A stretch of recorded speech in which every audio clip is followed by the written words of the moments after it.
Pourquoi faire un budget? Bienvenue à cette 11e capsule sur 90 jours de 90 vidéos. C'est important de faire un budget pour savoir si à la fin de la semaine ou du mois, si on va avoir assez de sous pour payer toutes nos dépenses courantes. C'est sûr que c'est pas donné à tout le monde d'aimer les chiffres. Moi, depuis que je suis jeune, je suis comme un peu obélix, je suis tombé dans la marmite des chiffres. Et j'aime les chiffres, je suis un passionné de tout ce qui est chiffres, finance, bourse, investissement. Mais ce que je me dis, c'est que tout le monde doit avoir un toit et manger. Donc, obligatoirement, il faudrait qu'il y ait un minimum de chiffres. Pas besoin que ce soit très compliqué dans un tableur Excel ou dans une application, un logiciel de comptabilité complexe. Vraiment pas. C'est ce que je vais te donner dans quelques secondes, là, comment faire ton budget et pourquoi. Je l'ai dit un petit peu juste avant. Si ce n'est pas déjà fait, ben, je t'invite à télécharger gratuitement mon outil qui est un GPS financier. Et je l'ai conçu pour t'aider à améliorer tes finances. Donc, le lien est soit en haut ou en bas. Donc, un budget, c'est quoi? Je le divise en 3 parties.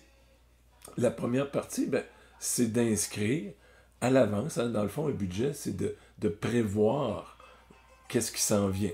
Donc, quand je dis savoir à la fin de la semaine ou à la fin du mois, bien, je veux savoir si je vais être capable de tout payer mes choses. Donc, première partie, le haut, c'est que je vais mettre mes entrées d'argent.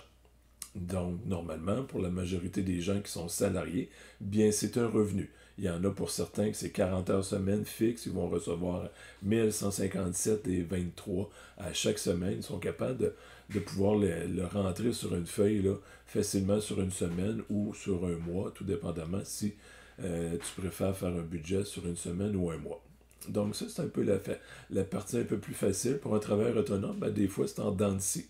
Beaucoup de revenus. Exemple, moi, je fais des rapports d'impôts, donc c'est certain que mars, avril, mai, quand les clients viennent chercher et payer, ben, mon compte de banque augmente beaucoup et les autres mois, où est-ce qu'il y a moins de demandes pour faire des déclarations d'impôts, ben, j'ai moins de revenus, mais mes dépenses sont quand même là.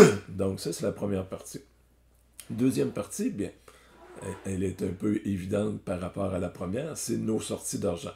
Donc, toutes nos dépenses courantes, que ce soit le loyer, l'hypothèque, que ce soit la nourriture, vêtements, tout ce qui est déplacement, voiture, réparation de voiture, transport en commun, le train, l'avion, etc. Donc, pour nous déplacer, pour aller faire nos activités quotidiennes. Donc, on a besoin de sous pour pouvoir payer ça. Donc, pendant un mois, la deuxième partie, on va inscrire toutes nos sorties et on peut le faire. Là, on n'a pas besoin d'avoir 75 items. Dans mon livre, là, j'en ai écrit peut-être une dizaine, puis je pense que je suis généreux en disant ça. Là, ça peut être 8, 10 grands thèmes. Là, ça peut être éducation, épargne, nourriture, loyer, assurance. Donc, tu vois à peu près là, restaurant, nourriture, des choses comme ça. Là. Donc, on n'a pas besoin d'en avoir 75, mais c'est pour avoir une idée où passe notre argent. Et ça aussi, c'est important. Le budget va pouvoir nous permettre de mieux voir où passe notre argent. Donc, ça, c'est le premier était les revenus. Le deuxième, nos sorties d'argent. Et le troisième point du budget, c'est un peu pas le résumé, mais le compte-rendu, voir là, où on s'en va avec tout ça, c'est que le 1, on a nos entrées, donc nos positifs. Le 2, on a nos négatifs. Si on met en haut complètement notre solde du compte de banque au début du mois, mettons, si on fait un budget par mois, donc au premier, là on est en avril, donc le 1er avril, j'ai tant d'argent.